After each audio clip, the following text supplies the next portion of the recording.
네, 김영환입니다. 같이 말씀 묵상하겠습니다.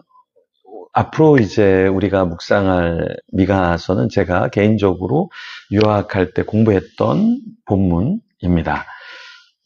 미가서가 쉬운 것 같지만 또 연구할 부분들이 굉장히 많고요. 하지만 같이 조금씩 미가서 본문을 우리가 묵상하면서 하나님 우리에게 주신 뜻이 무엇인가 한번 고민하면 좋겠습니다. 미가서 1장 1절에서 9절 말씀을 볼 때 저는 한 곤충이 떠올랐습니다. 여러분 이 곤충이 무엇인지 한번 맞춰 보시겠어요? 이 벌레의 곤충의 속도 얼마나 빨리 달릴 수 있냐면 150km로 달린다라고 합니다. IQ는 340 정도 되고요. 독극물 사망시 자손을 해당 독극물에 대한 내성을 얻게 하는데요. 놀랍죠? 인간보다 125배 발달된 후각을 가지고 있습니다. 지내에 버금가는 독 분비물도 가지고 있고요. 이 곤충은 뭘까요? 이 곤충이 어마어마한데요. 공룡 시대부터 지금까지 살고 있고요. 유전병도 없고요. 핵이 터져도 방사능이 있어도 전혀 영향을 받지 않습니다. 네, 아마 여러분 생각해 보셨을 텐데요. 맞추셨을 텐데 바퀴벌레입니다. 놀라운 능력을 갖고 있죠. 근데 저는요, 이 바퀴벌레 같은 존재가 누구냐라고 했을 때 미가 선지자이지 않을까 이런 생각을 했습니다. 어려움이 오고 고난이 오지만 그 가운데서도 끝까지 묵묵히 살아서 하나님의 말씀을 선포했던 이 미가 선지자. 어떻게 보면 반대, 미가를 죽이려고 하고 시기 질투했던 사람들이 볼 때는 미가가 마치 바퀴벌레 같이 느껴졌을 거예요. 아무리 죽여도 죽지 않는 그런 존재. 네, 그 미가에 대해서 또 미가가 활동했던 그 시대에 대해서 조금 더 한번 살펴보겠습니다.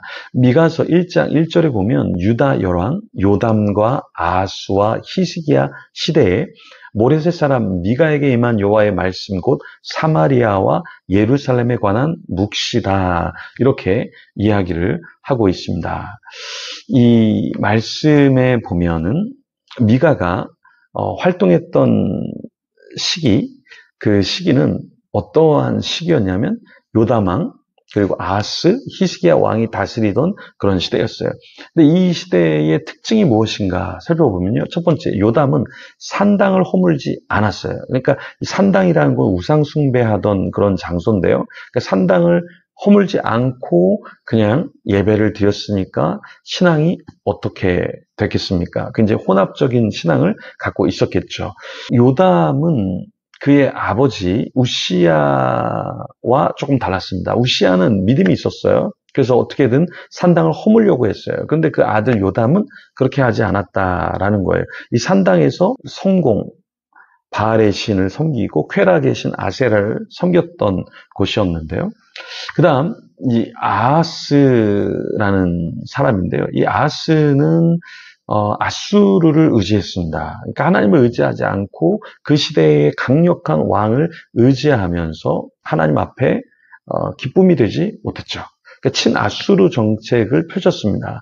그래서 하나님의 도우심을 바란 것이 아니라 인간적인 도움, 이것을 의지했다라는 거예요. 그러니까 우리도 충분히 이렇게 살아갈 수 있죠. 하나님을 바라보는 게 아니라 누가 나를 도와줄까?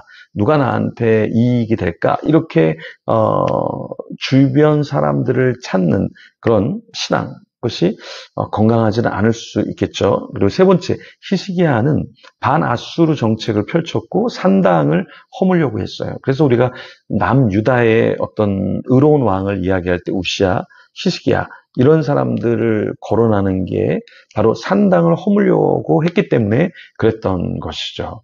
히스기야는 선한 왕이었어요. 그래서 아하스와는 좀 달리 반아수르 정책을 폈는데요. BC 701년에 아수르 왕 사네립의 침공을 받았을 때, 두려웠을 때, 어려웠을 때 하나님께 기도를 하죠.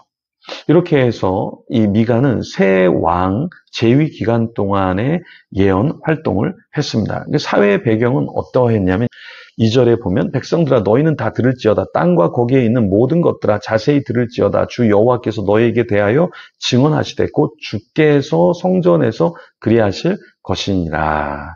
자, 이 백성들을 향해서 뭐라고 외쳤냐면 야 들어라. 땅과 거기에 있는 모든 것들아 자세히 들어라. 그리고 무엇을 들으라고 말했냐면 주 여호와께서 너희에게 대하여 증언하시되 곧 주께서 성전에서 그리하실 것이니라 라고 이야기하면서 이 당시에 타락한 백성들에게 먼저 들어라.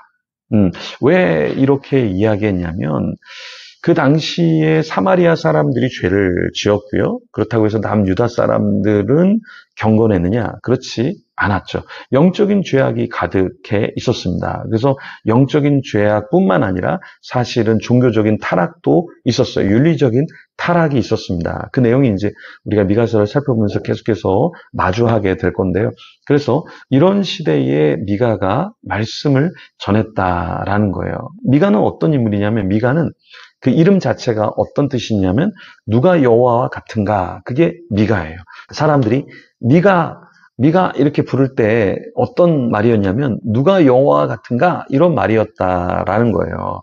그래서 미가를 통해서 누가 여호와와 같은가 시대적인 어떤 메시지를 전파하게 하셨던 거죠.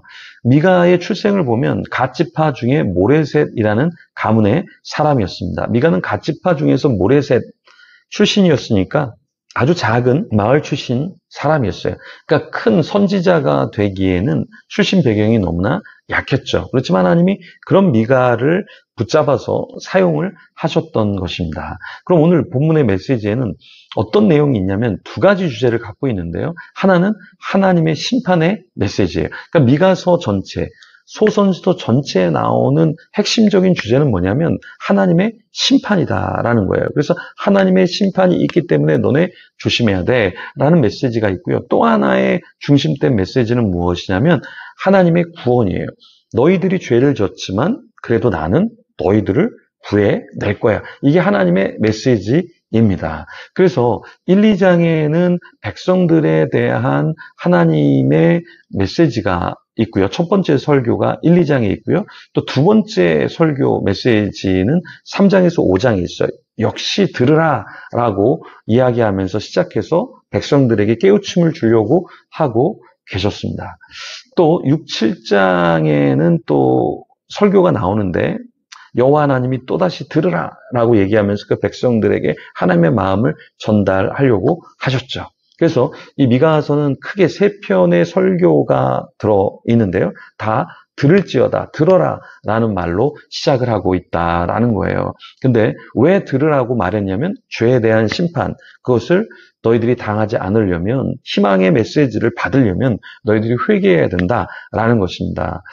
그래서 우리가 신앙생활하면서 좋은 말, 칭찬의 말, 축복의 말, 이것도 굉장히 중요하지만 우리가 들어야 할 말은 어떤 말이냐면 경고의 말도 들어야 되고 책망의 말도 들어야 되고 조언의 말도 들어야 한다라는 거예요.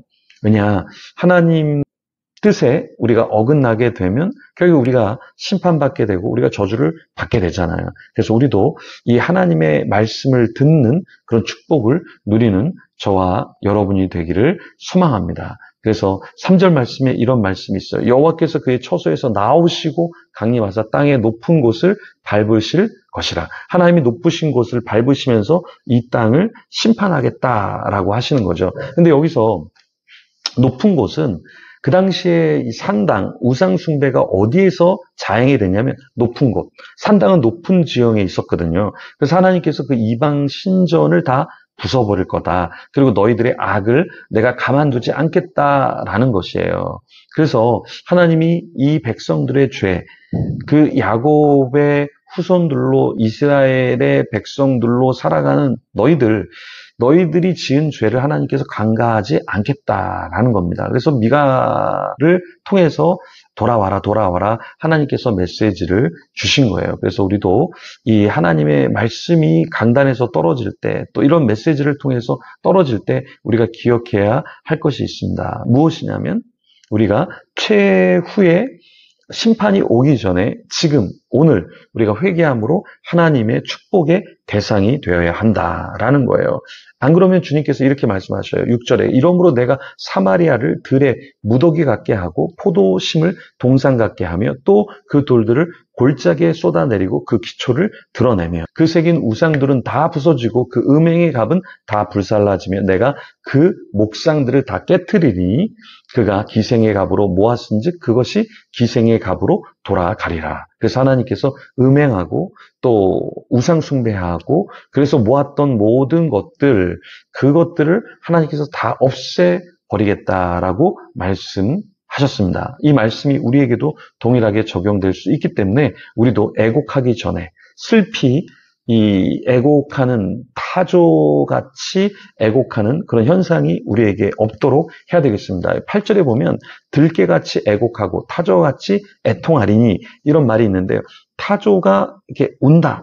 이거는 좀 굉장히 아이러니한 표현인데요. 왜냐하면 이 타조는요, 소리를 낼 수가 없는 구조를 갖고 있습니다.